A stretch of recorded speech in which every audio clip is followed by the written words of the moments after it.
बंदी छोड़ सतगुरु रामपाल जी परमेश्वर जी की जय हो। परम पिता परमात्मा सारी सृष्टि के रचनहार कुल मालिक असंख्य ब्रह्मांडों के स्वामी जगत गुरु तीनों लोकों में प्रवेश करके सबका धारण पोषण करने वाले राजाधिराज आत्माधार नाथों के नाथ देवों के देव महादेव सर्वेश्वर महेश्वर मृत्युंजय अजरो अमर आदि अनादि सनातनी प्रभु जगत पिता जगदीश्वर श्री श्री 1008 की उपाधि के वास्तविक अधिकारी अकाल मूरत शब्द स्वरूपी राम वासुदेव सर्वगतम ब्रह्म परम पूज्य प्रथम पूज्य परम संत परम पुरुष परम धनी परम दयालु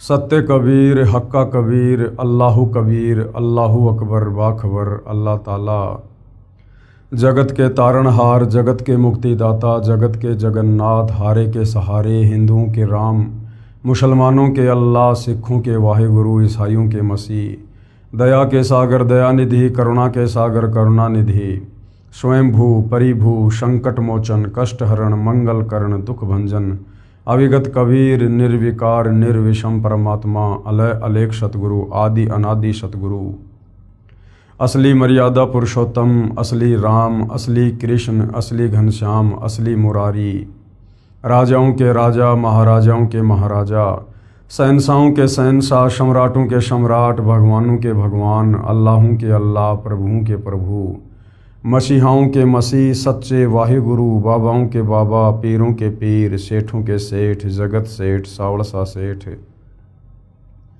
सर्वगुण संपन्न अनंत कोटि कलाओं के स्वामी अनंत कोटि ब्रह्मांडों के नायक योगियों में महायोगी ध्यानियों में महाध्यानी सिद्धों में परम सिद्ध ज्ञानियों में तत्वज्ञानी ब्रह्म ज्ञानी महाज्ञानी परम ज्ञानी सर्वश्रेष्ठ ज्ञानी विज्ञानी युवा कबीर समर्थ कबीर असमवात अमित ओजा सच्चे रहनुमा करीम अल्लाह सुबहान अल्लाह दुनिया के अंतिम पैगंबर 8 सितंबर 1951 से गांव धनाना जिला सोनीपत हरियाणा भारतवर्ष की पावन भूमि पे प्रकट रियल कल की भगवान श्री नारायण साकार हरि श्री बाबा साहेब नूर अनंत परमात्मा सच्चे दरवेश सच्चे बाखबर संत शिरोमणि सतगुरु रामपाल जी परमेश्वर जी के चरण कमल में आप और हम सभी भाई बहनों का अनंत कोटि दंडवत प्रणाम। सत्साई भाई और बहनों, बहुत बड़ी दया बहुत बड़ी मेहर पूज्य गुरुदेव भगवान की परमेश्वर रामपाल जी की जिनके शुभ आशीर्वाद से विशेष आशीर्वाद से उन्हीं के सत्संगों का संग्रह पवित्र आध्यात्मिक पुस्तक कबीर बड़ा या कृष्ण इस पर वीडियो बनाने की श्रृंखला जारी है। इसी श्रृंखला में आज हमारा ये 14वें नंबर का वीडियो है और इस पवित्र पुस्तक कबीर बड़ा या कृष्ण इसके प्रत्येक वीडियो से हमें भक्ति मार्ग के विषय में अध्यात्म के विषय में वो सब कुछ जानने और समझने को उपलब्ध हो रहा है जिसकी तलाश हम आत्माओं को युगों युगों से थी सदियों से थी, किंतु तत्व ज्ञान के अभाव में हमारे नादान धर्मगुरु एकमात्र संस्कृत भाषा के विद्वान होने के चलते हमें इन धर्मशास्त्रों का सार निकाल कर नहीं दे पाए कि वास्तव में एक पूर्ण परमात्मा कौन है, किस पूर्ण परमात्मा की भक्ति करनी चाहिए, उसकी पूजा विधि क्या है, जिस कारण से सदियों से शास्त्र विरुद्ध साधना करने के चलते हमारे पूर्वज भी प्रेत योनियों को प्राप्त हुए और वर्तमान में हमारे नादान धर्मगुरु वही शास्त्र विरुद्ध साधना करवाकर हमें भी उन्हीं के पास उन प्रेत योनियों में भेजने की पूरी तैयारी कर रहे थे। भला हुआ पूज्य गुरुदेव सतगुरु रामपाल जी का जिन्होंने सर्वधर्मों के सर्वधर्म शास्त्रों का सार निकाल कर सत्संगों के माध्यम से पवित्र पुस्तकों के माध्यम से परमात्मा चाहने वाली आत्माओं के समक्ष सार्वजनिक कर दिया। अब भाई और बहनों, जिन्होंने वास्तव में परमात्मा चाहिए पूर्ण मोक्ष चाहिए उन आत्माओं के लिए तो किसी भी प्रकार का कोई भी संशय कोई भी शंका भक्ति मार्ग की सतगुरु रामपाल जी ने नहीं छोड़ी है।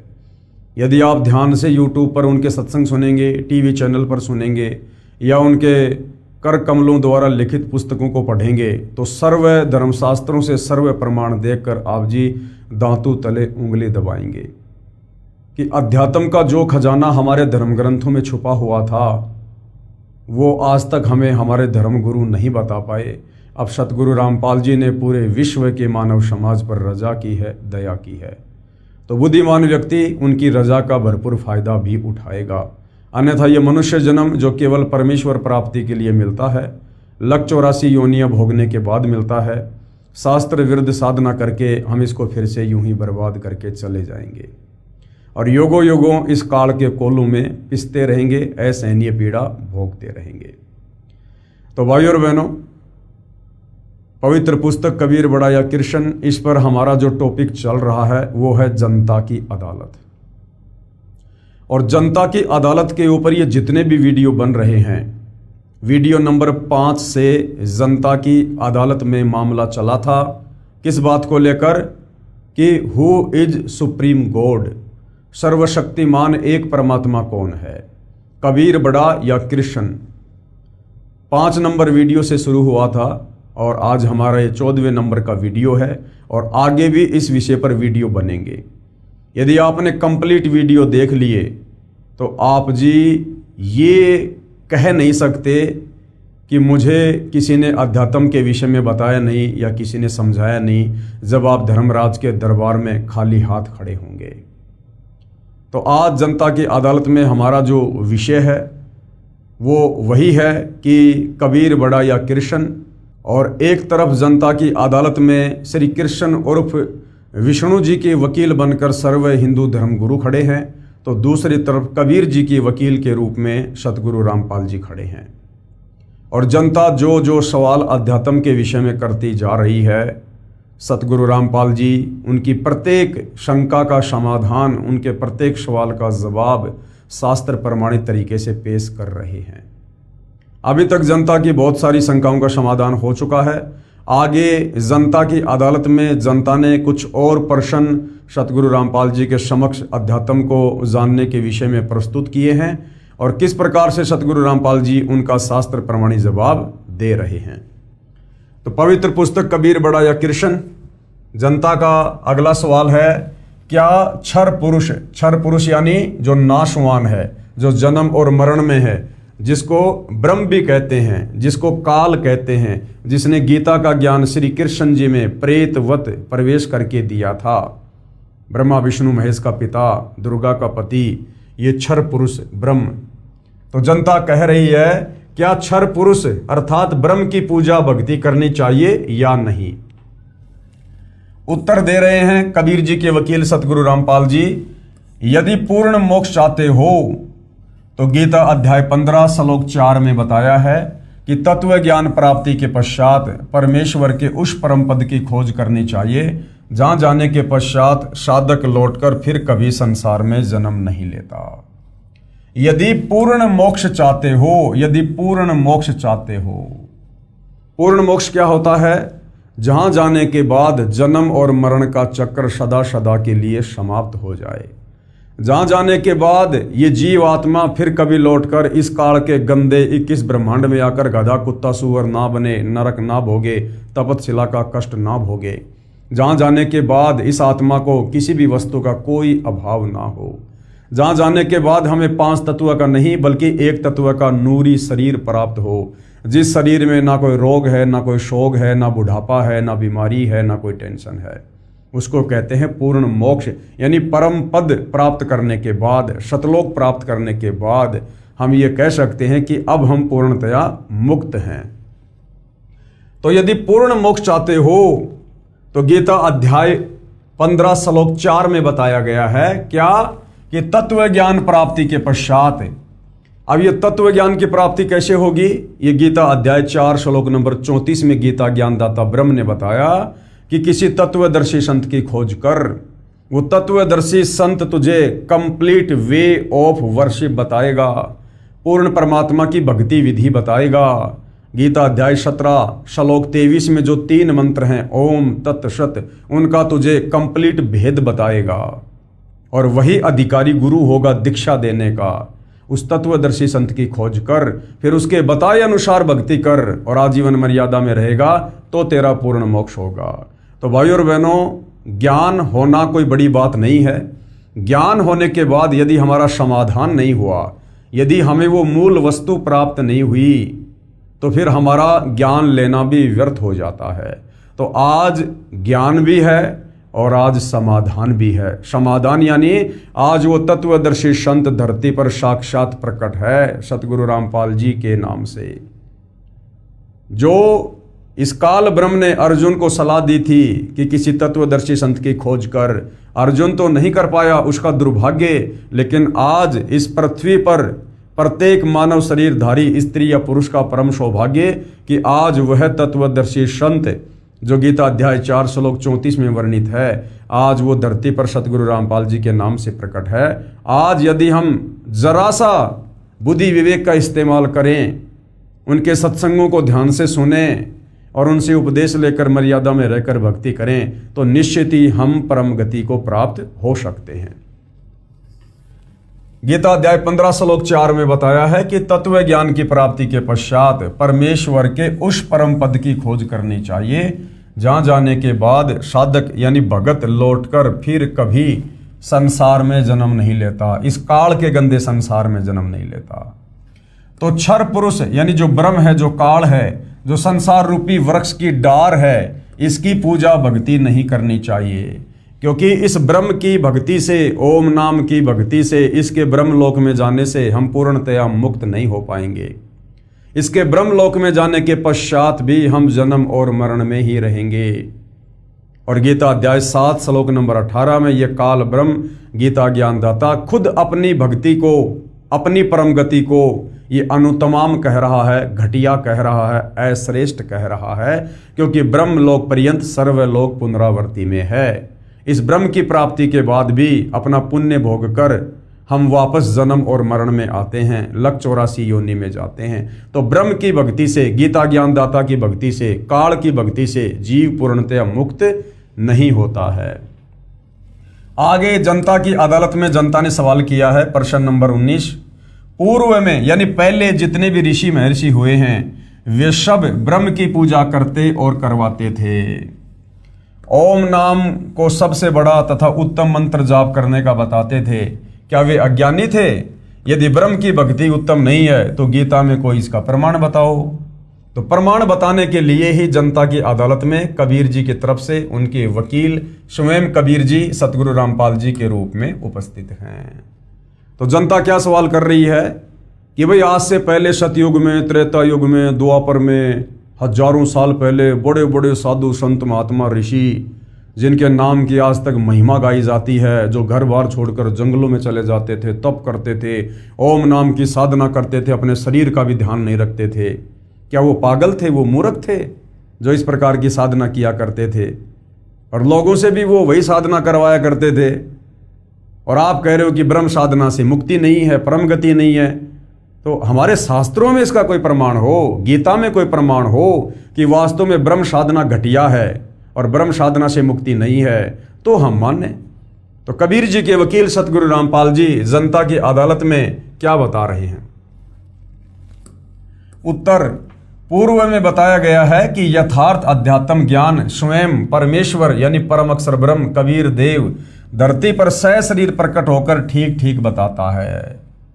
यानी वो कबीर परमात्मा खुद ही सतलोक से चलकर धरती पर आप और हमारी तरह एक मनुष्य शरीर धारण करके, परंतु उनका शरीर आप और हमारी तरह 5 तत्व से बना नहीं होता, हाड़ मांस का नहीं होता है, दिखाई ऐसा ही देता है, परंतु उनका नूरी शरीर होता है, उनका शब्द स्वरूपी शरीर होता है।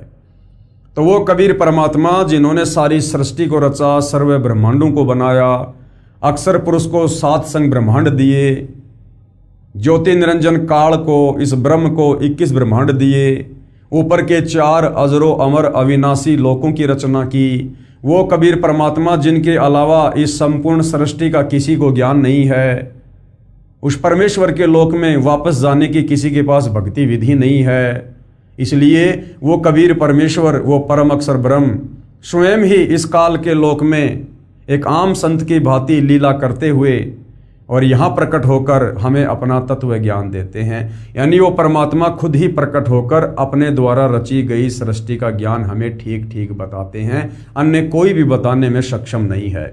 और जब वो परमेश्वर इस पृथ्वी पर प्रकट होते हैं तो वो एक तत्वदर्शी संत की भूमिका करते हैं, जगत गुरु की भूमिका करते हैं, अर्थात तत्वदर्शी संत की भूमिका खुद कबीर परमेश्वर जी ही करते हैं। वैसे तो भाई और बहनों दुनिया भर के जगत गुरु मिलेंगे आपको, दुनिया भर के तत्वदर्शी संत भी मिल जाएंगे आपको, सभी अपने आप को सतगुरु भी कहेंगे, पूर्ण संत भी कहेंगे, और ये भी कहेंगे कि मेरे पास में जो मार्ग है वो किसी के पास में नहीं है, और उनके फॉलोवर भी यही कहेंगे कि हमारे गुरुदेव के पास में जो भक्ति का ज्ञान है, जो मार्ग है वो किसी के पास नहीं है। लेकिन आप जियों को बता दिया गया है गीता अध्याय 16 श्लोक नंबर 23 और 24 की, अर्जुन किसी की मनमुखी बातों के ऊपर विश्वास ना करना, शास्त्र विधि को त्याग कर जो मनमाना आचरण करते हैं, मनमाने मंत्रों का जाप करते हैं, मनमानी भक्ति विधि करते और करवाते हैं, उनको ना कोई परम गति प्राप्त होती है, ना कोई सिद्धि प्राप्त होती है, ना उनके कोई कार्य सिद्ध होते हैं, अंत में लक 84 योनियों में धक्के खाते हैं। तो वास्तव में यदि आज इस पृथ्वी पर कोई जगत गुरु है, कोई तत्वदर्शी संत है, तो सतगुरु रामपाल जी हैं, जिन्होंने ना केवल हिंदू धर्म ग्रंथों का सार निकाल कर दिया, अपितु विश्व के सर्व धर्मों का निचोड़ निकाल कर दे दिया। जो ज्ञान उन धर्मों के, उन भाषाओं के ज्ञाता मुल्ला मौलवी पोप पादरी पाठी और ये पंडित ब्राह्मण विद्वान आचार्य शंकराचार्य भी निकाल कर नहीं दे पाए। तो जगत गुरु वर्तमान में पूरी पृथ्वी पर एक समय में एक ही होता है, और वे आज सतगुरु रामपाल जी हैं।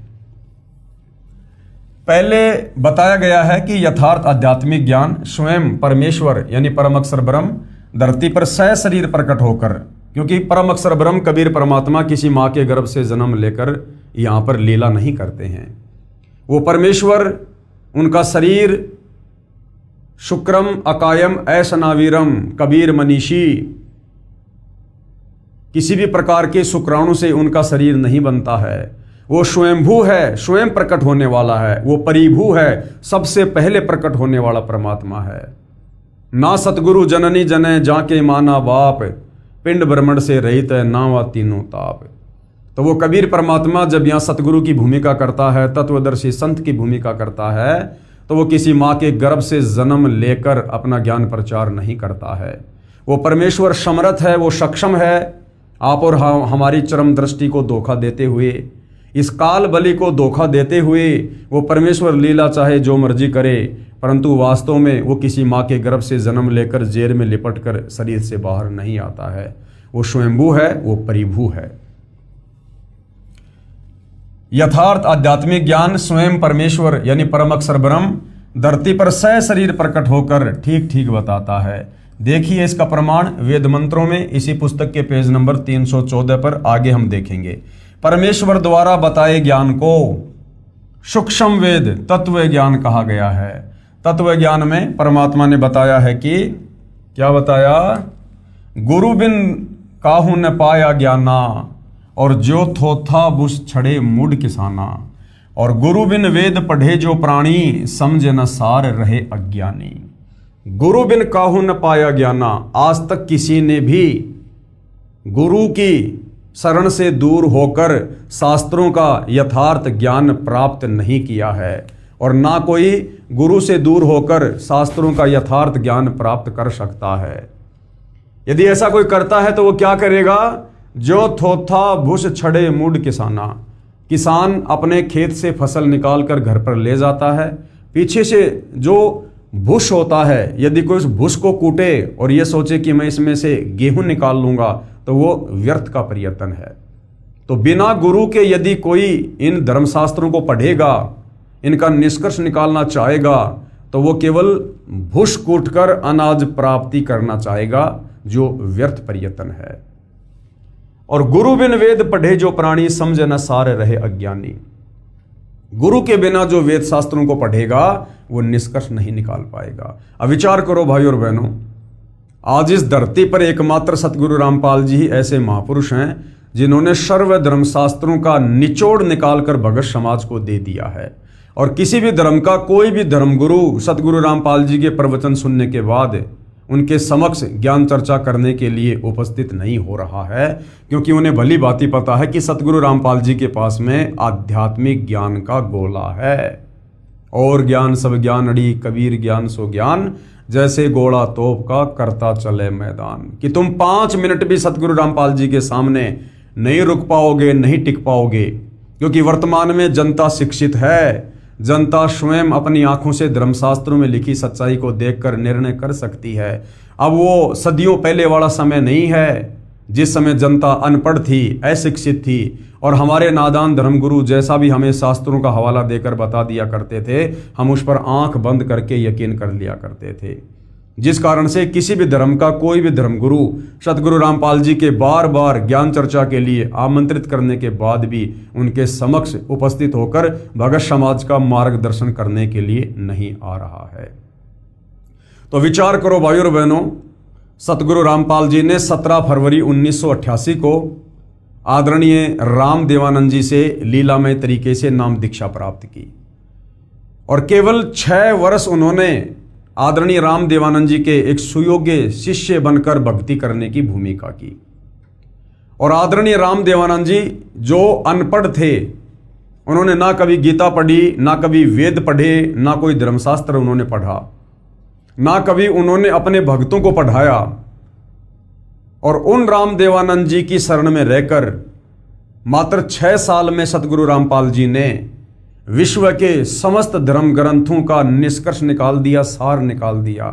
जो गलतियां मुसलमान धर्म के मुल्ला मौलवियों ने, स्कॉलर ने, अनुवादकर्ताओं ने पवित्र कुरान शरीफ में, कुरान मजीद में, तौरात में, जबूल में, इंजिल में की हुई हैं, जो गलतियां हिंदू धर्म के आचार्यों ने, शंकराचार्यों ने, गीता अनुवादकों ने वेदों के अनुवाद करते समय, गीता का अनुवाद करते समय, पुराणों का अनुवाद करते समय की हुई हैं, वो तमाम गलतियां सतगुरु रामपाल जी ने सार्वजनिक भी कर दी और उन गलतियों को ठीक भी कर दिया। अब विचार करो भाइयों और बहनों, जिसका गुरु अनपढ़ और उस गुरु की संगति करके मात्र 6 साल में, क्या इस पृथ्वी पर ऐसा कोई व्यक्ति हो सकता है जो समस्त धर्मशास्त्रों का निष्कर्ष निकाल कर दे दे। और आदरणीय गरीबदास जी का 5वां वेद, सूक्ष्म वेद, सदग्रंथ साहिब, उसमें विश्व की सभी भाषाओं के शब्दों का समावेश है। और उस सदग्रंथ साहिब का खुलासा सन 1994 से सन 2000 तक सतगुरु रामपाल जी ने किया। क्या यह किसी व्यक्ति के द्वारा करना संभव है? बिल्कुल भी नहीं है। इसलिए जैसा कि वेदों में लिखा है, परमेश्वर की महिमा में लिखा है कि वो परमात्मा अपने ज्ञान का प्रचार प्रसार करने के लिए, अपने ज्ञान का संदेशवाहक बनकर, अपने ज्ञान का दूत बनकर स्वयं ही सतलोक से चलकर इस पृथ्वी पर सशरीर प्रकट होता है और एक तत्वदर्शी संत की भूमिका करके प्रचार प्रसार करता है। तो निसंदेह वर्तमान में धरती पर स्वयं कबीर परमेश्वर सतगुरु रामपाल जी के रूप में प्रकट हैं, जिन्होंने आज न केवल हिंदू समाज में परमात्मा चाहने वाली आत्माओं के लिए, अपितु सर्व धर्मों में परमात्मा चाहने वाली आत्माओं के लिए उन धर्मों के धर्म ग्रंथों का निष्कर्ष निकालकर अनेकों पुस्तकें बना दी हैं। इस पुस्तक के अलावा आप जी एक पुस्तक है हिंदू साहिबान नहीं समझे गीता वेद पुराण, आप इसको पढ़ सकते हैं, ये प्रमाणित पुस्तक है। मुसलमान नहीं समझे ज्ञान कुरान, आप इस पुस्तक को पढ़ सकते हैं। ये मुसलमान धर्म की पवित्र 4 उन कतेबों के ज्ञान से प्रमाणित है। इसके साथ ही सिख धर्म के गुरु ग्रंथ साहिब का और ईसाइयों की बाइबल का सतगुरु रामपाल जी ने सार निकाल कर दे रखा है। तो ये किसी व्यक्ति विशेष की या किसी इंसान विशेष की बस की बात नहीं है। सतगुरु रामपाल जी स्वयं परम ब्रह्म हैं, ये साक्षात कबीर परमेश्वर हैं जो आप और हमारे आत्म कल्याण के लिए धरती पर प्रकट हैं। और हमने इनके सत्संगों को ध्यान से सुनकर, इनके ज्ञान को समझकर, इनसे उपदेश प्राप्त करके आजीवन मर्यादा में रहकर भक्ति करके अपनी आत्मा का कल्याण करवाना चाहिए। तो गुरु बिन काहू न पाया ज्ञाना, जो थोथा भू छड़े मूड किसाना, गुरु बिन वेद पढ़े जो प्राणी, और समझे न सार रहे अज्ञानी। जिन महर्षियों व महर्षियों को सतगुरु नहीं मिला, उनकी ये दशा थी कि वेद पढ़ते थे परंतु वेदों का सार नहीं समझ सके। सर्वप्रथम 21 ब्रह्मांड में वेद सागर मंथन के दौरान इस ब्रह्म ने काल ने श्री ब्रह्मा जी को दिए। ब्रह्मा जी ने 4 वेदों को पढ़ा, परंतु ब्रह्मा जी भी 4 वेदों का सार आज तक नहीं समझ पा रहे। आज तक ना श्री विष्णु जी समझ पा रहे, ना श्री शंकर जी समझ पा रहे। तो सोचिए भाइयों और बहनों, फिर नीचे 21 ब्रह्मांड में, तीनों लोकों में और कौन प्राणी है जो इन वेदों को पढ़कर इनका निष्कर्ष निकाल सकता है। और सतगुरु रामपाल जी ने निष्कर्ष निकालकर सार्वजनिक भी कर दिया है। तो सतगुरु रामपाल जी कोई सामान्य व्यक्ति या संत नहीं, ये साक्षात परम ब्रह्म परमेश्वर हैं। जिन महर्षियों व ऋषियों को सतगुरु नहीं मिला, उनकी ये दशा थी कि वेद पढ़ते थे परंतु वेदों का सार नहीं समझ सके। उदाहरण के लिए श्री देवी पुराण सचित्र मोटा टाइप, गीता प्रेस गोरखपुर से प्रकाशित, इसके 6ठे स्कंद के 4थे अध्याय में पेज नंबर 425 में लिखा है, क्या लिखा हुआ है कि सतयुग के ब्राह्मण यानी विद्वान लोग, महर्षि लोग जो आध्यात्मिक क्षेत्र में जनता का मार्गदर्शन करते हैं, उनको ब्राह्मण कहते हैं। ब्राह्मण सोई जो ब्रह्म पहचाने और पंडित सोई जो पिंड की जाने। ये जो जातिगत हिसाब से ब्राह्मण और पंडित हैं, यहाँ पर इन लोगों की बात नहीं हो रही है। ये वर्तमान के ब्राह्मण पंडित कोई अपना नौकरी करता है, कोई अपना व्यापार करता है, कोई बिजनेस करता है, ये लोग आध्यात्मिक रूप से किसी का मार्गदर्शन नहीं करते हैं। इसलिए शास्त्रों में जहाँ जहाँ भी पंडित और ये ब्राह्मण शब्द है, ये उन लोगों के लिए है जो आध्यात्मिक क्षेत्र में गुरु बनकर लोगों का मार्गदर्शन करते हैं। तो कहा गया है कि सतयुग के ब्राह्मण यानी महर्षि वेद के पूर्ण विद्वान होते थे और श्री देवी दुर्गा की पूजा करते थे, देवी का मंदिर गांव गांव बनवाते थे। जबकि चारों वेदों में पवित्र गीता जी में श्री देवी दुर्गा की पूजा करने का कोई विधान नहीं है, ना देवी का मंदिर बनाकर पूजा करने का कोई विधान है। फिर ये हमारे नादान धर्म गुरु आचार्य, ये महर्षि जन, ये ऋषि जन, ये वेदों के विपरीत साधना भगत समाज से करवा रहे थे। ये इनका अपना मनमाना आचरण था, जबकि इनको परम विद्वान की संज्ञा दी जा रही है वेद व्यास जी के द्वारा। जबकि ये देवी दुर्गा की पूजा करते थे और करवाते थे, अर्थात शास्त्र विधि को त्याग के मनमाना आचरण ये हमारे महर्षि जन, ये विद्वान लोग, ये ब्राह्मण लोग, ये सतयुग से करते आ रहे हैं, सतयुग से। इसलिए भाइयों और बहनों, आज तक पूरे विश्व का मानव शास्त्र विरुद्ध साधना करके और भयंकर तरीके से काल के जाल में फंसा हुआ है, जन्म और मरण के चक्कर में पड़ा हुआ है, लक 84 योनियों में पीड़ा सहन कर रहा है। अब सतगुरु रामपाल जी ने आकर वो 9 मन उलझा हुआ सूत सुलझाया है, जो इन महर्षियों ने सदियों से उलझा रखा था। 9 मन सूत उलझिया ऋषि रहे झकमार, और सतगुरु ऐसा सुलझा दे फिर उलझे न दूजी बार।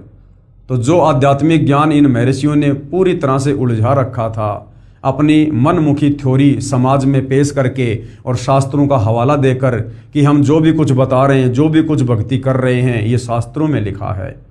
अब सतगुरु रामपाल जी ने आकर इसको सुलझाया है, और अब ये इस कलयुग में दोबारा से उलझने वाला नहीं है, भले कोई भक्ति करियो या ना करियो। कि सतयुग के ब्राह्मण यानी महर्षि वेद के पूर्ण विद्वान होते थे और श्री देवी दुर्गा की पूजा करते थे, देवी का मंदिर गांव गांव बनवाते थे। विचार किया जाए, वेदों में तथा गीता में कहीं नहीं लिखा है कि श्री देवी दुर्गा जी की पूजा करो और उसके मंदिर बनवाओ। ऋषिजन पढ़ते थे वेद और कर्म सब वेद विरुद्ध करते थे, तो क्या खाक विद्वान थे। पेश है इसका प्रमाण श्रीमद देवी भागवत यानी देवी पुराण के स्कंद 6 से संबंधित प्रकरण की फोटोकॉपी। ये देखिएगा भाई और बहनों, ये श्री देवी पुराण है यानी श्रीमद देवी महापुराण है, ये मद देवी भागवत, इसका 6ठा स्कंद है।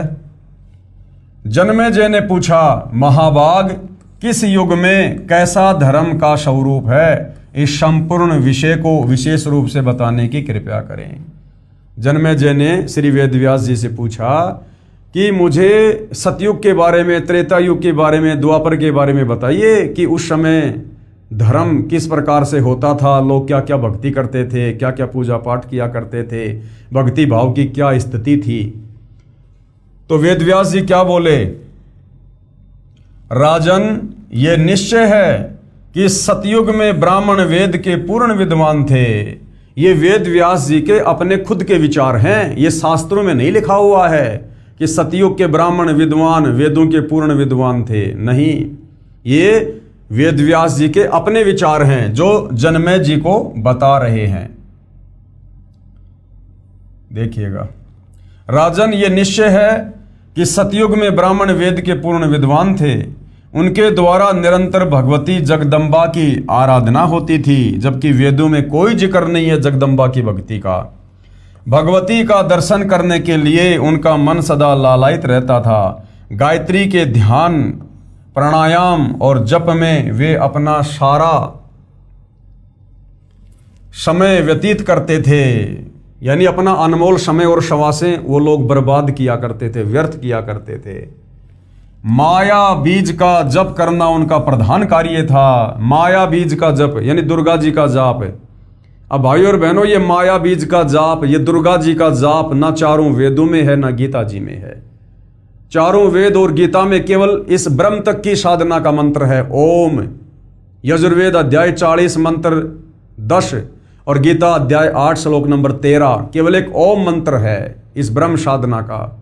इसके अलावा और कोई मंत्र जाप करने का नहीं है। इसके अलावा गीता अध्याय 17 श्लोक 23 में ओम तत्सत, ये 3 मंत्र हैं। ये सांकेतिक हैं, कोड वर्ड में हैं। ये केवल तत्वदर्शी संत ही बता सकता है। ये पूर्ण ब्रह्म परमेश्वर की पूजा का मंत्र है।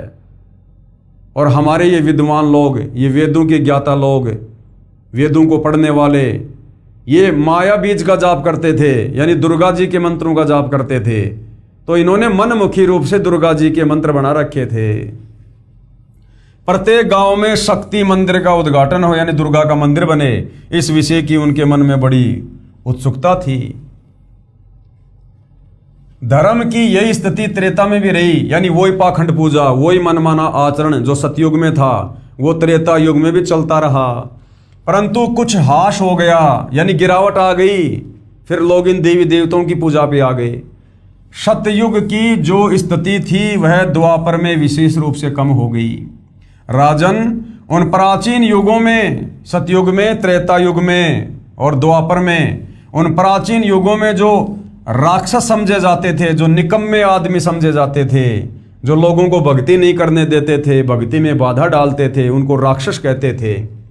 उन प्राचीन युगों में जो राक्षस समझे जाते थे वे कली में, यानी वर्तमान इस कलयुग में ब्राह्मण माने जाते हैं। यानी वर्तमान के जो ब्राह्मण हैं, जो धर्म गुरु हैं, वो चाहे किसी भी धर्म के हैं, मुल्ला, मौलवी, पोप, पादरी, पाठी, आचार्य, शंकराचार्य, संत, महंत, मंडलेश्वर। सतयुग में जो राक्षस हुआ करते थे वो वर्तमान के ब्राह्मण हैं, ब्राह्मण हैं। यानी सतयुग के राक्षसों का जैसा स्वभाव था वैसा तो वर्तमान के ब्राह्मणों का, विद्वानों का, आचार्यों का, शंकराचार्यों का है इस कलयुग में। राजन, उन प्राचीन युगों में जो राक्षस समझे जाते थे वे कली में, यानी इस कलयुग में ब्राह्मण माने जाते हैं। क्योंकि अब के ब्राह्मण यानी वर्तमान के जो धर्मगुरु हैं वो पाखंड करने में तत्पर रहते हैं। दूसरों को ठगना, झूठ बोलना और वैदिक धर्म कर्मों से अलग रहना कलयुगी ब्राह्मणों का स्वाभाविक गुण बन गया है। वे कभी वेद नहीं पढ़ते।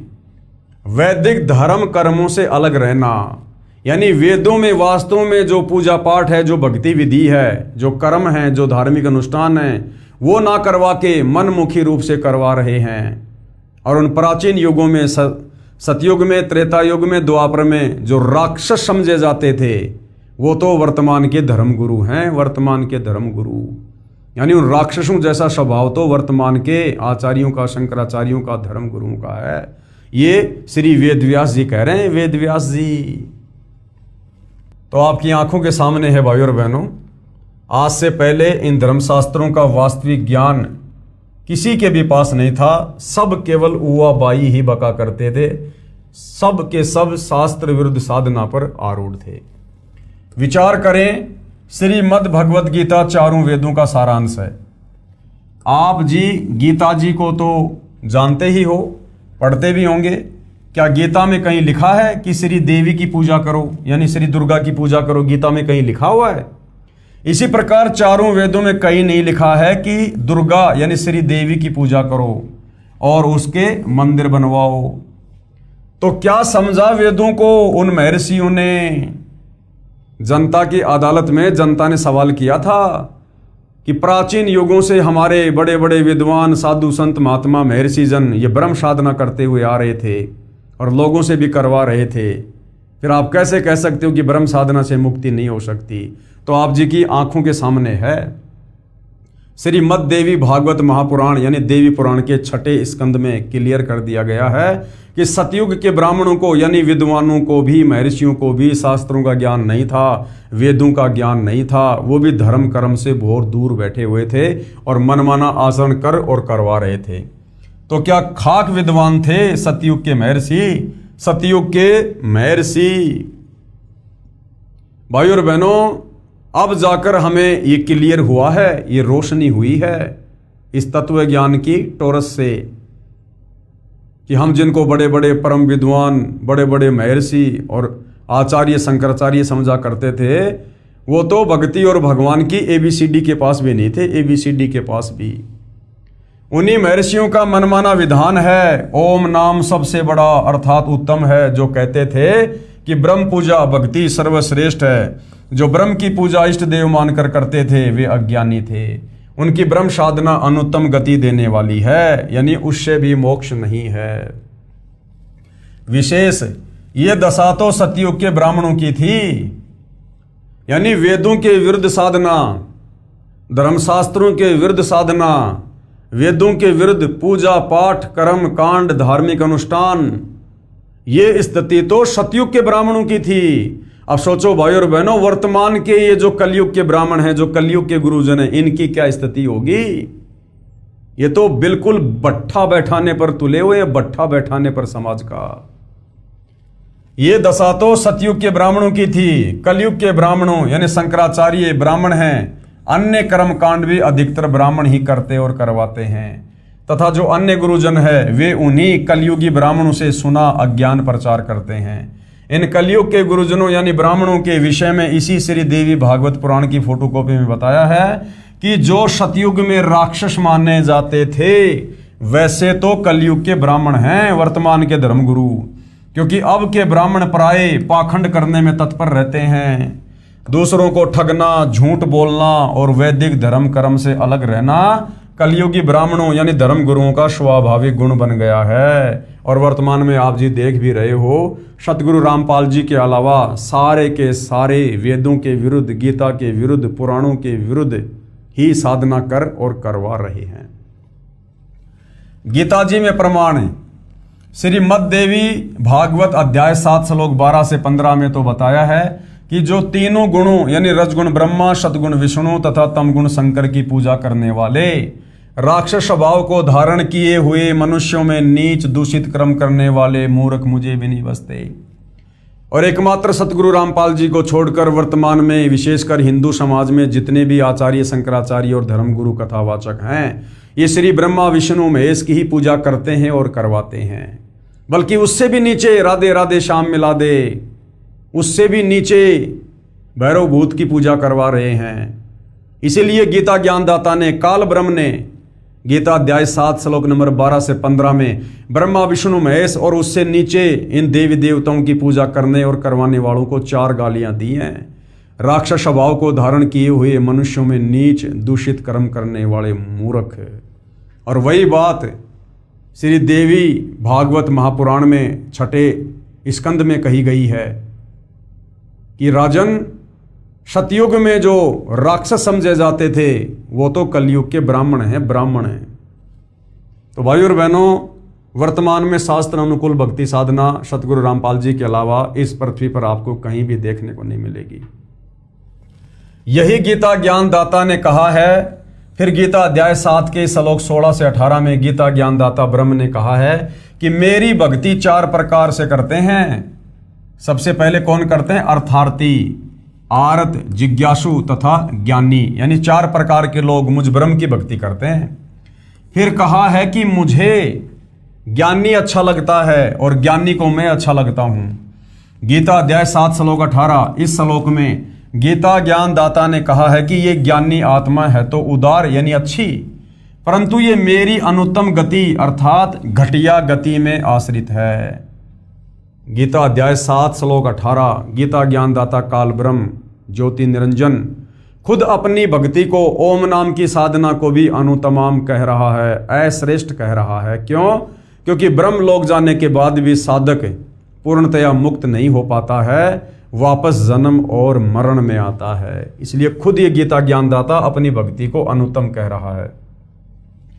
इस श्लोक गीता अध्याय 7 श्लोक 18 में गीता ज्ञानदाता ब्रह्म यानी काल स्वयं स्वीकार कर रहा है कि मेरी भक्ति से होने वाली गति अनुत्तम यानी अश्रेष्ठ है, घटिया है।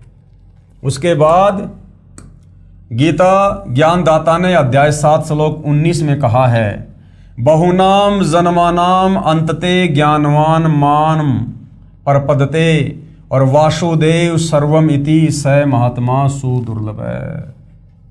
क्या कहा है? अनुवाद, गीता ज्ञानदाता ब्रह्म ने कहा है कि मेरी भक्ति बहुत बहुत जन्मों के अंत में कोई ज्ञानी आत्मा करता है, अन्यथा अन्य देवी देवताओं व भूत पितरों की भक्ति में जीवन नाश करते रहते हैं। गीता ज्ञानदाता ने अपनी भक्ति से होने वाले लाभ अर्थात गति को भी गीता अध्याय 7 श्लोक 18 में अनुत्तम यानी घटिया बता दिया है। इसलिए गीता अध्याय 7 श्लोक 19 में कहा है कि ये बताने वाला महात्मा बड़ी मुश्किल से मिलता है कि वासुदेव ही सब कुछ है। वासुदेव यानी परम अक्षर ब्रह्म कबीर भगवान। वासुदेव यानी जिसका सारी सृष्टि में वास है, जिसका आधिपत्य पूरी सृष्टि पर है, जो सबका स्वामी है, उसको कहते हैं वासुदेव।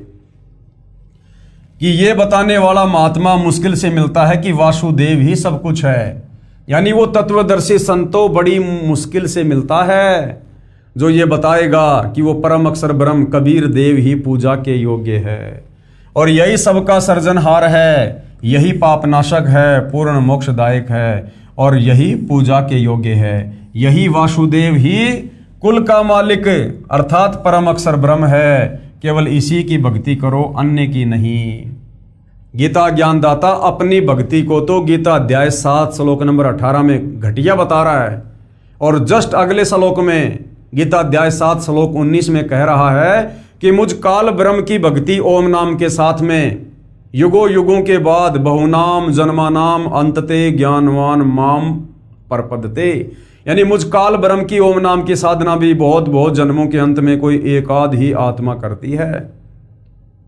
और जो ये बता दे कि वासुदेव ही सब कुछ है, वासुदेव सर्वम इति स महात्मा सुदुर्लभ है, यानी वासुदेव यानी कबीर परमात्मा ही सब कुछ है, सारी सृष्टि का मालिक है, कुल का मालिक है, सबको रचने वाला है और वही पूजा के योग्य है। ये बताने वाला महात्मा तो बड़ा दुर्लभ है, यानी वो तत्वदर्शी संत तो बहुत दुर्लभ है।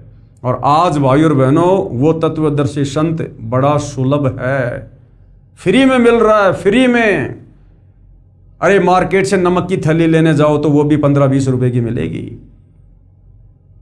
और वो तत्वदर्शी संत, ऋषि संत महात्मा ज्ञानी सतयुग त्रेता द्वापर में हजारों लाखों साल की उम्र हुआ करती थी, पूरा का पूरा जीवन उस परमात्मा की प्राप्ति में बिता दिया, उसकी छाया के दर्शन भी नहीं कर पाए और आज वो वासुदेव वो कबीर परमात्मा तत्वदर्शी संत के रूप में धरती पर सहज में उपलब्ध है। तो भाई और बहनों अगर जरा भी बुद्धि रखते हो तो सतगुरु रामपाल जी के सत्संग प्रवचन सुनना शुरू कर दो और अपनी आत्मा के कल्याण के लिए उनसे दीक्षा लेकर भक्ति शुरू कर दो, अन्यथा काल का षड्यंत्र बहुत भयंकर बताया है। युगों युगों दोबारा हमारा दाव नहीं लगेगा, मौका नहीं लगेगा। ये तत्वदर्शी संत खोजने से नहीं मिलता है, ये खुद आकर मिलता है, खुद। गीता ज्ञान दाता ने भी स्वयं कहा है कि हे अर्जुन, तू सर्वभाव से उस परमेश्वर की शरण में जा। गीता अध्याय 18 श्लोक 62 में खुद गीता ज्ञानदाता क्या कह रहा है, अपने से अन्य उस परम अक्षर ब्रह्म की शरण में जाने की सलाह अर्जुन को दे रहा है। हे अर्जुन, तू सर्वभाव से यानी और सारी पूजा छोड़कर उस परमेश्वर की शरण में जा। उस परमेश्वर की कृपा से ही तू परम शांति को तथा सनातन परम धाम यानी सतलोक को प्राप्त होगा, यानी तेरा पूर्ण मोक्ष होगा। यह गीता अध्याय 18 श्लोक 62 तथा 66 में प्रमाण है। फिर गीता अध्याय 2 श्लोक 17 में तथा अध्याय 18 श्लोक 46 में गीता ज्ञानदाता ने कहा है कि जिस परमेश्वर से यानी जिस परम अक्षर ब्रह्म से, जिस कबीर देव से संपूर्ण प्राणियों की उत्पत्ति हुई है, जिससे यह समस्त जगत व्याप्त है यानी सारी सृष्टि को उसने रचा है, उस परमेश्वर की अपने स्वाभाविक कर्म करते करते पूजा करके मनुष्य सिद्धि को प्राप्त हो जाता है। यानी तत्वदर्शी संत से उपदेश लेकर और जो भी जैसा अपना नेक नीति ईमानदारी से काम करता है, कोई मजदूरी, कोई किसानी, कोई नौकरी, वो काम करते करते मर्यादा में रहकर भक्ति करते हुए वो आत्मा मोक्ष प्राप्त कर सकती है, बशर्ते उसका गुरु तत्वदर्शी होना चाहिए।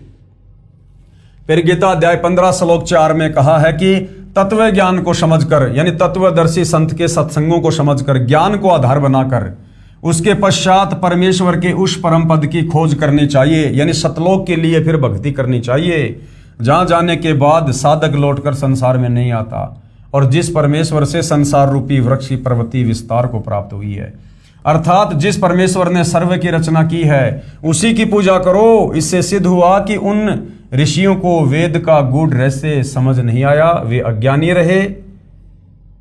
जनता की अदालत में जनता ने जो प्रश्न किया था कि सतयुग त्रेता द्वापर में हमारे बड़े बड़े विद्वान लोग, महर्षि जन लोग ब्रह्म साधना करते थे, तो क्या वो मुक्त नहीं हो पाए? क्या वो साधना गलत थी?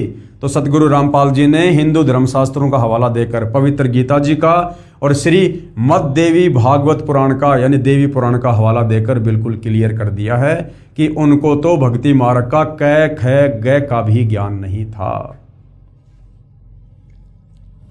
आगे प्रश्न किया है जनता ने, प्रश्न नंबर 20, गीता ज्ञान दाता ने यानी काल ब्रह्म ने अपनी गति को, यानी अपनी भक्ति को अनुत्तम क्यों कहा है, घटिया क्यों कहा है? अपनी ओम नाम की साधना को भी इस काल ने घटिया क्यों बताया?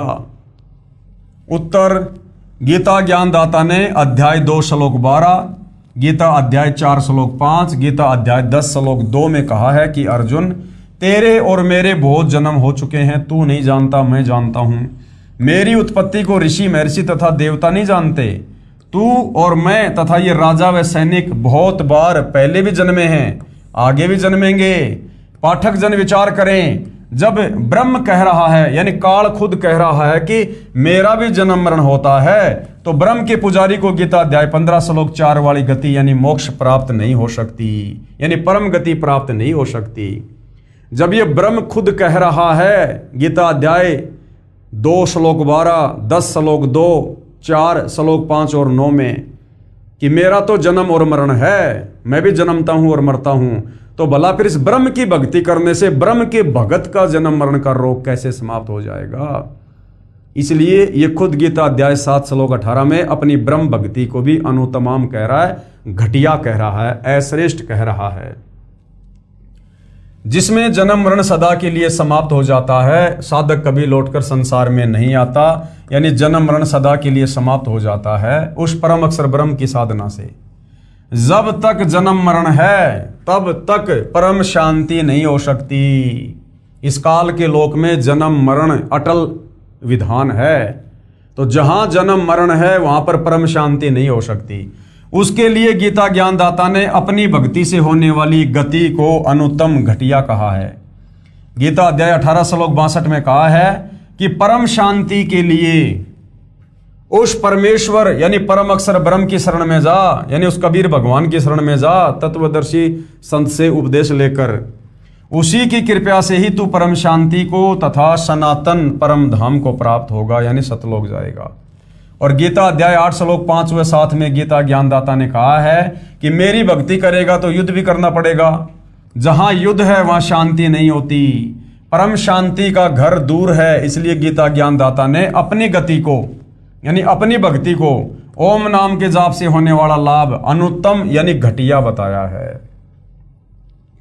जनता की अदालत में अध्यात्म में रुचि लेती हुई जनता ने फिर और सवाल किया है। प्रश्न नंबर 21, आपने प्रश्न नंबर 13 के उत्तर में कहा है कि पूर्ण मोक्ष की प्राप्ति के लिए ब्रह्मा विष्णु शिव गणेश तथा देवी और क्षर ब्रह्म व अक्षर ब्रह्म की साधना करनी पड़ती है। दूसरी ओर कह रहे हो कि ब्रह्मा विष्णु शिव अन्य देवता हैं, क्षर ब्रह्म भी पूजा भक्ति योग्य नहीं है, केवल परम अक्षर ब्रह्म की ही पूजा भक्ति करनी चाहिए। तो क्या उत्तर दिया है सतगुरु रामपाल जी ने? उत्तर, पहले तो यह स्पष्ट करता हूं कि पूजा तथा साधना में क्या अंतर है। पूजा और साधना में क्या अंतर है?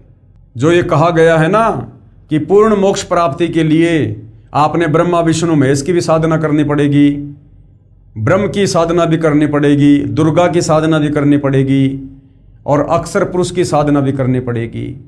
तो गुरुदेव भगवान कह रहे हैं कि मैंने पूजा के लिए नहीं कहा, मैंने साधना के लिए कहा है।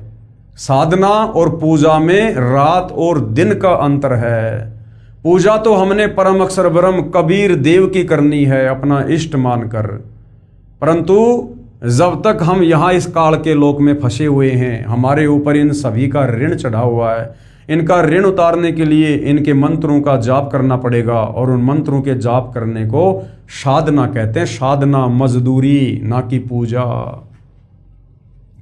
पहले तो ये स्पष्ट करता हूं कि पूजा तथा साधना में क्या अंतर है। प्राप्य वस्तु की चाह पूजा कही जाती है, यानी जिस वस्तु को हमने प्राप्त करना है, जिस वस्तु की हमें चाहत है, उसको पूजा कहा जाता है, तथा उसको प्राप्त करने के प्रयत्न को साधना कहते हैं। हमें जो वस्तु प्राप्त करनी होती है वो हमारी पूजा है, और उसको प्राप्त करने के लिए हम जो प्रयत्न करेंगे उसको कहते हैं साधना मजदूरी।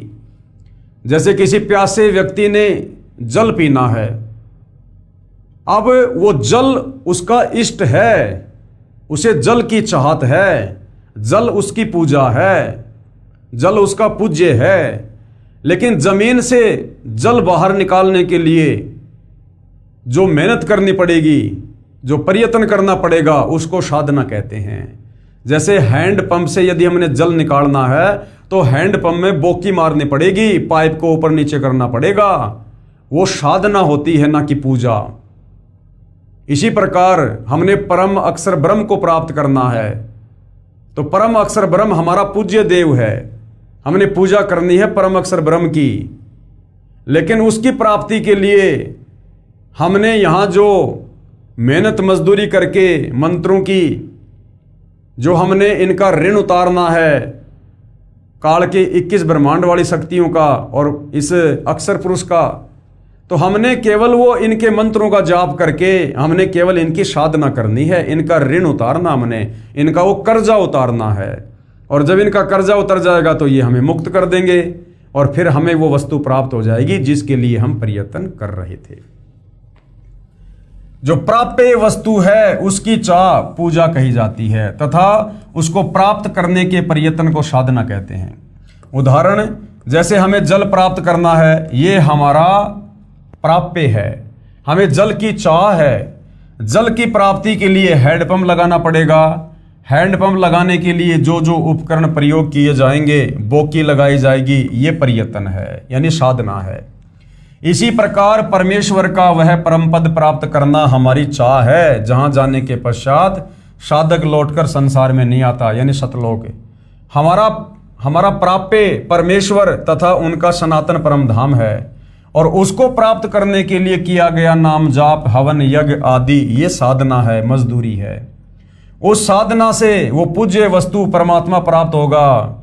जैसे प्रश्न 13 के उत्तर में स्पष्ट किया गया है, वही सटीक उदाहरण है। उस पूर्ण मोक्ष के लिए 3 बार में दीक्षा क्रम पूरा करना होता है। अब किस प्रकार से दीक्षा दी जाती है, क्या क्या है वो दीक्षा का वो चरण। प्रथम नाम दीक्षा, यानी सबसे पहले जब आप सतगुरु रामपाल जी से उपदेश प्राप्त करोगे तो आपको जो प्रथम मंत्र दिया जाएगा उसको कहते हैं प्रथम नाम दीक्षा। और उसमें हमें किन किन देवी देवताओं के ये मंत्र दिए जाते हैं साधना करने के लिए।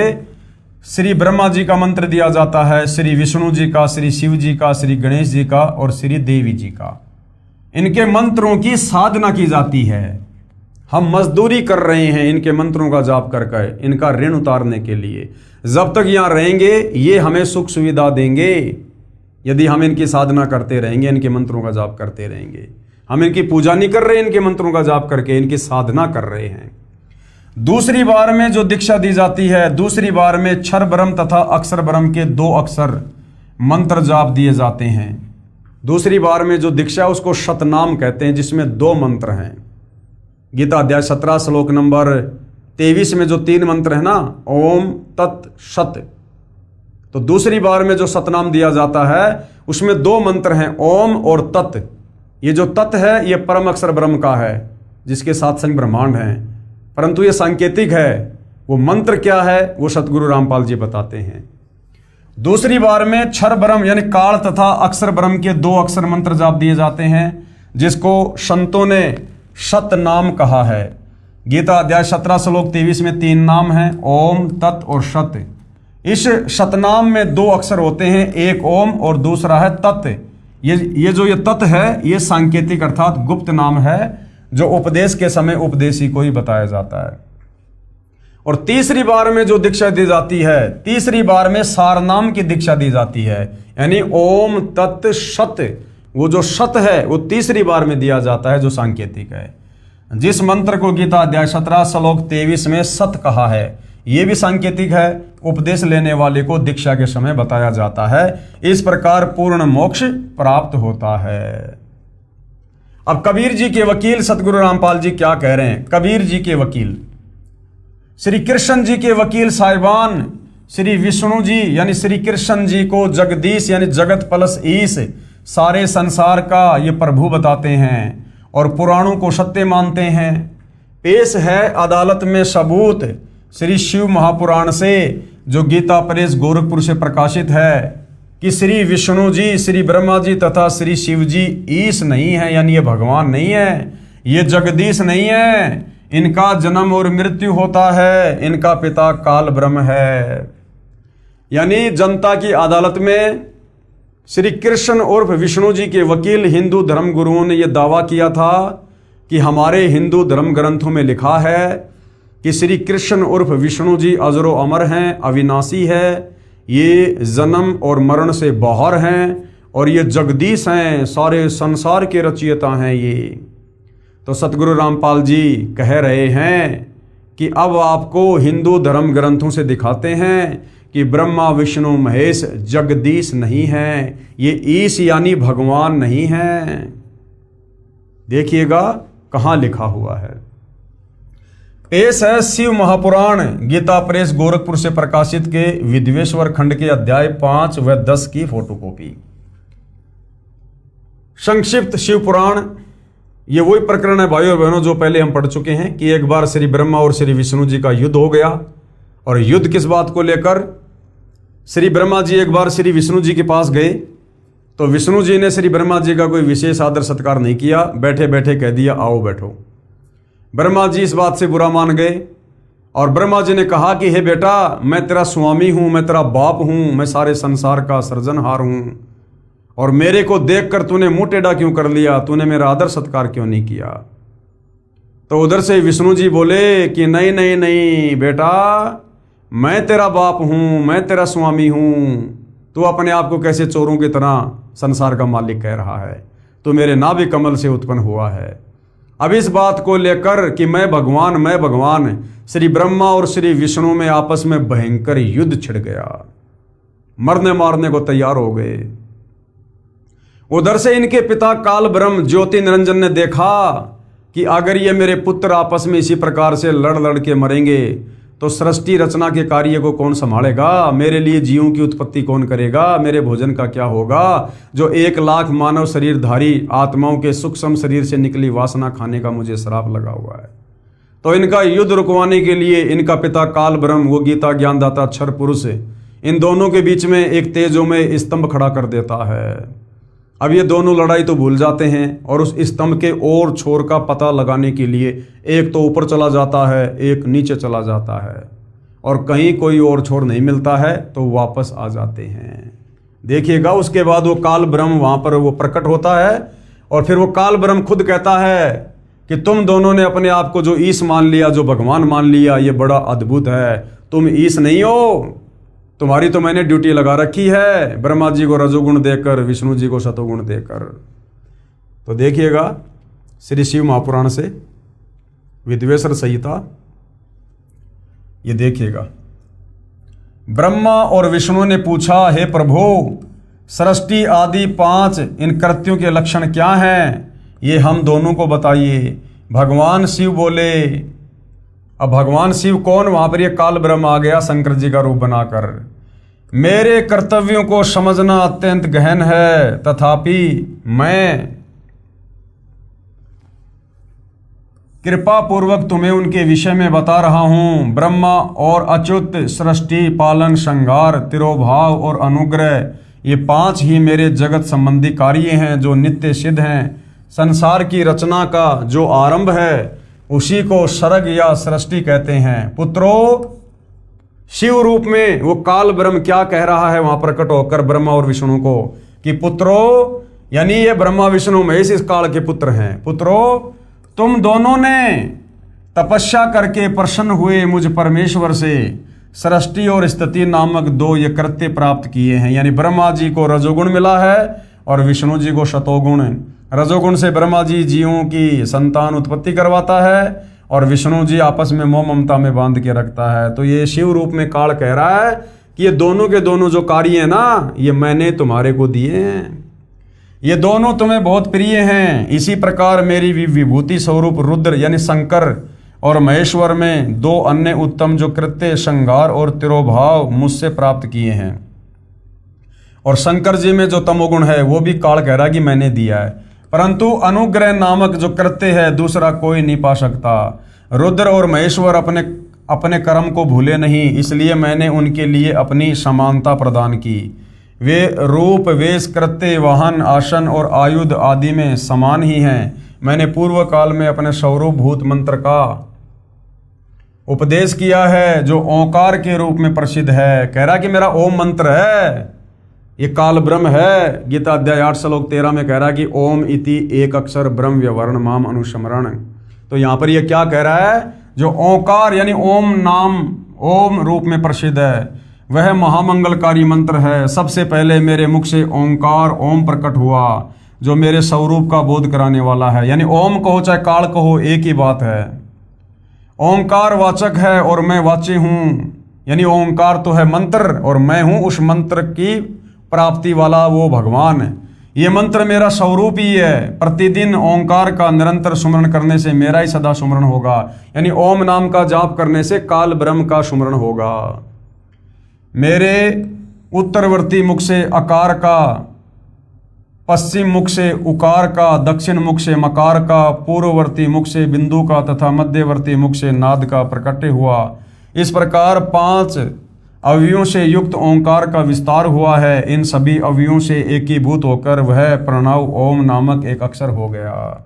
यानी ओम नाम इस काल का है।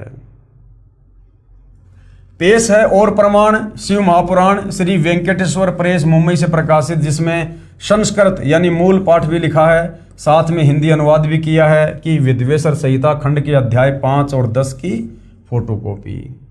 ये हमने पहले भी पढ़ा था, अब फिर से हम इसको पढ़ेंगे, देखिएगा। हे योगेंद्र, मैं उस लिंगा विभर्विका लक्षण सुनना चाहता हूँ। नंदिकेश्वर बोले, हे वत्स सुनो, मैं तुम्हारी प्रीति से कहता हूँ। पूर्व काल में जो पहला जो कल्प था जो लोकों में विख्यात है, उस समय महात्मा ब्रह्मा और विष्णु का परस्पर युद्ध हुआ। यानी वही प्रकरण है कि एक समय ब्रह्मा और विष्णु जी का युद्ध हो गया और वो दोनों आपस में लड़ने झगड़ने लग गए। बीच में ये काल ब्रह्म एक तेजोमय स्तंभ खड़ा कर देता है जिसका कहीं कोई और छोर नहीं मिला। दोनों ने लड़ाई झगड़ा करना बंद कर दिया और उसी समय इस काल ब्रह्म ने उस तेजोमय स्तंभ को अपने लिंग रूप में यानी अपने उस प्राइवेट पार्ट में अपने गुप्तांग के रूप में चेंज कर दिया और खुद वहां पर ये श्री शंकर जी का रूप बनाकर आ गया। और उसके बाद कहा कि जो इस लिंग की पूजा करेगा ऐसा हो जाएगा, वैसा हो जाएगा, तुम्हारे सारे कार्य पूरे हो जाएंगे। और तुम दोनों ने अपने आप को जो ईश मान लिया, क्योंकि दोनों ब्रह्मा विष्णु इसी बात को लेकर लड़ रहे थे, झगड़ रहे थे कि मैं तेरा बाप, मैं तेरा बाप, मैं जगत का पिता, मैं जगत का पिता। तो ये शिव रूप में काल कह रहा है कि तुमने अपने आप को जो ईश मान लिया, जो भगवान मान लिया, ये बड़ा अद्भुत हुआ। तुम दोनों ईश नहीं हो। उसी बात का यहाँ पर ये प्रमाण है। उस समय महात्मा ब्रह्मा और विष्णु का परस्पर युद्ध हुआ। अब इनको महात्मा कहा जा रहा है। अब भाई और बहनों, महात्माओं के लक्षण होते हैं क्या? लड़ाई झगड़ा करना, उनके मान दूर करने को, यानी उनको जो अहंकार हो गया था कि मैं भगवान, मैं भगवान, उनके उस अहंकार को दूर करने के लिए उनके बीच में उन निष्कल परमात्मा ने स्तंभ रूप अपना स्वरूप दिखाया। तब जगत के हित की इच्छा से निर्गुण शिव ने उस तेजोमय स्तंभ से अपने लिंग का रूप दिखाया। उसी दिन से लोकों में वह निष्कल शिव जी का लिंग विख्यात हुआ और सगुण रूप में बेर रूप की कल्पना की गई। देवताओं की वह बेर पूजा इच्छानुसार भोगों को देने वाली है, परंतु शिव का लिंग बेर भोग और मोक्ष दोनों का देने वाला है। यानी ये सारा का सारा वही वर्णन है जो पहले हम जी इसी पवित्र पुस्तक में देख चुके हैं, हम उसको पढ़ चुके हैं। तो कहने का मतलब है, जनता की अदालत में जो सवाल जनता ने किया था, क्या ब्रह्मा विष्णु महेश ये परमात्मा नहीं है, ये ईश नहीं है, तो सतगुरु रामपाल जी ने श्री शिव महापुराण के विद्वेश्वर संहिता से ये क्लियर करके दिखा दिया है कि ये दोनों ईश नहीं है, ये भगवान नहीं है। श्री कृष्ण जी के वकील, अब जनता की अदालत में श्री कृष्ण जी के वकील क्या कह रहे हैं, हम चारों वेदों ऋग्वेद, यजुर्वेद, सामवेद तथा अर्थर्वेद, श्रीमद् भगवत गीता, 18 पुराणों, महाभारत ग्रंथ तथा श्रीमद् भगवत सुधा सागर को सत्य शास्त्र मानते हैं। इन्हीं सदग्रंथों को आधार मानकर ज्ञान बताते हैं तथा साधना बताते हैं। श्री कृष्ण उर्फ श्री विष्णु, श्री शिव जी, श्री देवी दुर्गा की पूजा करने को कहते हैं, श्राद्ध करना बताते हैं, देव पूजा करते हैं तथा करवाते हैं। तो कबीर जी के वकील सतगुरु रामपाल जी क्या कह रहे हैं? कबीर जी के वकील दास अदालत को बताना चाहता है कि श्रीमद् भगवत गीता अध्याय 16 श्लोक 23-24 में क्या कहा है। अध्याय 16 श्लोक 23 में क्या कहा गया है? जो पुरुष यानी जो व्यक्ति यानी साधक शास्त्र विधि को त्याग कर, यानी जो गीता और वेदों में लिखा हुआ है उसके विपरीत भक्ति करके, शास्त्र विधि को त्याग कर अपनी इच्छा से मनमाना आचरण करता है, जो शास्त्रों में वर्णित साधना नहीं, वह साधना शास्त्र विधि त्याग कर स्वेच्छा से आचरण करना कहा है, वह न तो सिद्धि को प्राप्त होता है और न ही परम गति को और न सुख को प्राप्त होता है। तो ये श्री कृष्ण जी के वकील जितने भी हिंदू धर्म गुरु हैं जो हवाला देते हैं हिंदू धर्म ग्रंथों का और साधना कर रहे हैं मनमुखी मनमाना आचरण शास्त्रों के विरुद्ध, जो गीता अध्याय 16 श्लोक 23 के अनुसार बिल्कुल मनमाना आचरण है। सबूत के लिए पढ़िए गीता अध्याय 16 श्लोक 23 की फोटोकॉपी। गीता अध्याय 16 श्लोक 23 में क्या कहा गया है? ये शास्त्र विधिम उत्सृजे वर्तते काम कराता न स सिद्धिम आपनवंती न सुखम न पराम गतिम। यानी जो पुरुष, जो साधक, जो भगत शास्त्र विधि को त्याग कर, यानी गीता और वेदों में जो मंत्र हैं, जो भक्ति साधना है, उसको छोड़कर मनमुखी रूप से जो भक्ति साधना करते हैं, जो मंत्रों का जाप करते हैं, जो पुरुष शास्त्र विधि को त्याग कर अपनी इच्छा से मनमाना आचरण करता है, वह न सिद्धि को प्राप्त होता है, यानी उसकी भक्ति सिद्ध नहीं होती, सफल नहीं होती, न वो परम गति को यानी मोक्ष नहीं मिलता और न कोई सुख को प्राप्त होता है, यानी जो भाग्य में वही मिलेगा, भाग्य से अधिक उसको प्राप्त नहीं हो सकता। गीता अध्याय 16 श्लोक 24 में फिर क्या कहा गया है कि हे अर्जुन, तेरे लिए कर्तव्य यानी जो साधना करनी चाहिए, जिन मंत्रों का जाप करना चाहिए, और अकर्तव्य यानी जो साधना नहीं करनी चाहिए, उसके लिए शास्त्र ही प्रमाण है। किसी धर्म गुरु के मनमुखी विचारों से भक्ति नहीं करनी चाहिए। हमारे शास्त्रों में क्या लिखा है, गीता और वेदों में क्या लिखा है भक्ति और भगवान को लेकर, साधना को लेकर, हमने वो साधना उस विधि से करनी चाहिए। तो पवित्र गीता जी में तो भाई ये लिखा कि सबसे पहले तो तत्वदर्शी संत की खोज करो, गीता अध्याय 4 श्लोक नंबर 34 में, और तत्वदर्शी संत की खोज करने के बाद फिर उसके बताए अनुसार साधना करो। फिर वो तुम्हें क्या मंत्र देगा? गीता अध्याय 17 श्लोक 23 में जो 3 मंत्र हैं, ओम तत्सत, वो तुम्हें 3 बार में उन तीनों मंत्रों की दीक्षा देगा। तुम्हें धार्मिक अनुष्ठान बताएगा, तुम्हें यह बताएगा कि तुम्हारा इष्ट कौन है, पूज्य देव कौन है, तुम्हें भक्ति की मर्यादा बताएगा, नियम बताएगा। तो उस तत्वदर्शी संत के बताए अनुसार भक्ति साधना करने से परम शांति मिलेगी, पूर्ण मुक्ति मिलेगी। अन्यथा यह मनमाना आचरण करने से कुछ नहीं होगा सिवाय काल का कष्ट भोगने के। ऐसा जानकर तू शास्त्र विधि से नियत कर्म कर, यानी शास्त्रों में जो नहीं लिखा है वो ना कर, जो शास्त्रों में वर्णित है वही साधना कर। पढ़िए प्रमाण के लिए गीता अध्याय 16 श्लोक 24 की फोटोकॉपी। ये देखिएगा भाई और बहनों, ये श्लोक आप जियों के सामने है। तस्मात् शास्त्रम प्रमाणम ते कार्य व्यस्तितो ज्ञात्वा शास्त्र विधि नोक्तम कर्म कर्तुम इह अहर्षि।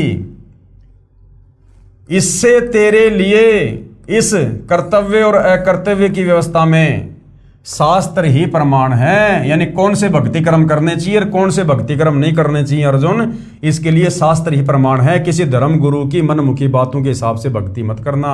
ये जो राधे राधे श्याम मिला दे, हरे राम हरे कृष्णा, ओम नमः भागवते वासुदेवाय नमः और दुनिया भर के लाखों करोड़ों नाम जाप देते हैं, ये सब मनमुखी हैं। जो भक्ति की असली विधि है वो गीता जी में बताई गई है, जो अब सतगुरु रामपाल जी ने निकाल कर दे दी है। यानी कहने का मतलब है, वर्तमान में यदि किसी को काल के 21 ब्रह्मांड से जन्म मरण के रोग से लग 84 योनि की पीड़ाओं से बाहर निकलना है तो सतगुरु रामपाल जी की शरण में आकर उनको अपना गुरु बनाकर उनके बताए अनुसार साधना अंतिम श्वास तक मर्यादा में रहकर करने से ही पीछा छूटेगा। दूसरा कोई ऑप्शन, कोई तरीका नहीं है। गीता वेदों व पुराणों में भी पितर व भूत पूजा मोक्षदायक नहीं बताई। अब क्या कहा गया है, गीता, चारों वेदों और 18 पुराणों में ये जो पितर पूजा है, हमसे जो श्राद्ध निकलवाए जा रहे हैं, जो ये पितरों की पूजा करवाई जा रही है, भूत पूजा मोक्षदायक नहीं बताई है। पवित्र ग्रंथ गीता जो चारों वेदों का सार है और वर्तमान में जो भक्ति साधना हमारे धर्म गुरु हमसे करवा रहे हैं, 99% हिंदू समाज आज भी कर रहा है। शास्त्र विधि को त्याग कर मनमाना आचरण, ये सारी भक्ति पूजा साधना गीता जी में व्यर्थ बताई है, ये मनमाना आचरण बताया है। तो भाई और बहनों, गीता जी में कहाँ कहाँ लिखा हुआ है, और यदि गीता जी में इस प्रकार की भक्ति साधना को जो आज पूरा हिंदू समाज लगभग कर रहा है, यदि उसको व्यर्थ बताया है, शास्त्रों के विरुद्ध बताया है, तो फिर शास्त्र अनुकूल साधना क्या है, ये भी हमें इस पवित्र पुस्तक कबीर बड़ा या कृष्ण के अगले एपिसोड में पता चलेगा, क्योंकि मामला चल रहा है जनता की अदालत में। और हिंदू समाज के ऊपर भाई और बहनों, सतगुरु रामपाल जी ने एक बहुत बड़ा महाउपकार किया है, क्योंकि जो चारों वेद हैं, ये चारों वेद भक्ति का मूल हैं, अध्यात्म का मूल हैं, जड़ हैं। और आपका सौभाग्य कि आपका जन्म हिंदू समाज में हुआ है। इस हिंदू धर्म में जन्म होने के कारण आप जी वेदों के समर्थक हैं, गीता जी के समर्थक हैं।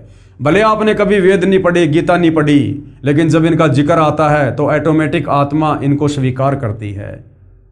तो हिंदू धर्म में जन्म होने के कारण ये आपके लिए बहुत ही बड़ा ये प्लस पॉइंट है कि आप बहुत जल्दी भक्ति और भगवान को समझ सकते हो, आप भक्ति पर लग सकते हो, आप मोक्ष प्राप्त कर सकते हो।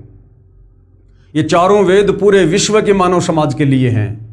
ये वर्तमान में जो मुसलमान हैं, सिख हैं, ईसाई हैं, यहूदी हैं, जितने भी धर्म हैं, इन सब ने वेदों के अनुसार ही भक्ति साधना करनी चाहिए। और यदि मोक्ष प्राप्त करना है तो करनी होगी, क्योंकि ये वेद सतयुग में ब्रह्मा जी ने अपने वंशजों को दिए थे, मनु आदि को, और सतयुग, त्रेता और द्वापर युग तक कोई धर्म नहीं था। हम सब सनातनी थे, वैदिक साधना करते थे। अब आप और हम सभी इंसानों को आपस में बांट दिया गया इस काल के द्वारा, क्षर पुरुष के द्वारा, क्योंकि ये भक्ति युग है। इस समय परमात्मा ने धरती पर प्रकट होकर अपना ज्ञान प्रचार करना था, आत्माओं का मोक्ष करना था। ये ब्रह्म, ये काल इस बात से भली भांति परिचित है, क्योंकि परमात्मा और काल का एग्रीमेंट हुआ था। इसलिए इसने हम इंसानों को आपस में डिवाइड कर दिया, धर्मों में अलग अलग पुस्तकें बनवा दी, अलग अलग हमारी विचारधारा बना दी, हमारा खान पान अलग अलग कर दिया, हमारे शास्त्रों को डिफरेंट कर दिया, हमारी भक्ति पूजा साधना अलग अलग कर दी, हमें आपस में उलझा दिया अपने षड्यंत्र के तहत, ताकि जब वो तत्वदर्शी संत धरती पर आए, अपना ज्ञान दे, तो उसकी बात कोई भी ना माने। सब अपने अपनी साधना को, अपने अपने धर्म को, अपने अपने शास्त्रों को सर्वश्रेष्ठ मानकर उस पर आरूढ़ रहें। लेकिन भाई और बहनों, इस काल का ये जो सुदृढ़ जो ये किला है, ये ढहाने के लिए ही परमात्मा धरती पर तत्वदर्शी संत बनकर आते हैं। तो ये काल उनके आगे बालक है, बच्चा है, नादान है, अबोध है। और ये इतना सारा सब कुछ जो ज्ञान दिया जा रहा है, ये भाई और बहनों आप और हम जीवों की बुद्धि को विकसित करने के लिए दिया जा रहा है। अन्यथा परमेश्वर रामपाल जी के लिए किसी का भी मोक्ष करना कोई बड़ी बात नहीं है। तुम कर दो पल में पार हो जा रजा तेरी। वो परमात्मा 1 सेकंड में चाहे तो सर्व पृथ्वी के प्राणियों को सतलोक लेकर जा सकता है, परंतु उस परमेश्वर के कुछ नियम हैं, कुछ उसूल हैं, कुछ विधान है जो इस काल के 21 ब्रह्मांड बनाकर परमेश्वर ने वो नियम बनाए हैं, तो परमेश्वर अपने द्वारा बनाए नियम नहीं तोड़ता है। इसलिए आप और हमें ज्ञान समझाकर लेकर जाना चाहता है। इसलिए सतगुरु रामपाल जी आज इतना प्रयास कर रहे हैं, इतना संघर्ष कर रहे हैं, और उनके संघर्ष की सफलता इसी में है कि हम उनके ज्ञान को समझकर उनकी शरण में आकर अपनी आत्मा का कल्याण करवाएं, क्योंकि मनुष्य जन्म केवल आत्मा के कल्याण के लिए मिलता है, और तत्वदर्शी संत हम आत्माओं के कल्याण के लिए ही आते हैं, प्रकट होते हैं। तो भाइयों और बहनों, जनता की अदालत में जो मामला चल रहा है, कबीर बड़ा या कृष्ण, इस मुद्दे पर हम अगले वीडियो में और विस्तार से जानकारी प्राप्त करेंगे, और इसी प्रकार से हम अपने धर्मशास्त्रों में लिखी सच्चाई से परिचित हो जाएंगे। हमारी आत्मा अंत में स्वीकार कर लेगी कि वर्तमान में हमें जो साधना हमारे नादान धर्मगुरुओं के द्वारा करवाई जा रही है, ये बिल्कुल व्यर्थ है, यूजलेस है, निरर्थक है, इसके कोई मायने नहीं है। और जो साधना सतगुरु रामपाल जी हमें बता रहे हैं, यही वो उत्तम साधना है जिससे हमारी आत्मा का कल्याण होगा। तो भाइयों और बहनों, आज के वीडियो में केवल इतना ही। परमेश्वर हम सबको आज्ञा दे, सद्बुद्धि दें, हमारा मार्गदर्शन करें, भ्रम ने भटकने से बचाएं। बंदी छोड़ सतगुरु रामपाल जी परमेश्वर जी की जय हो।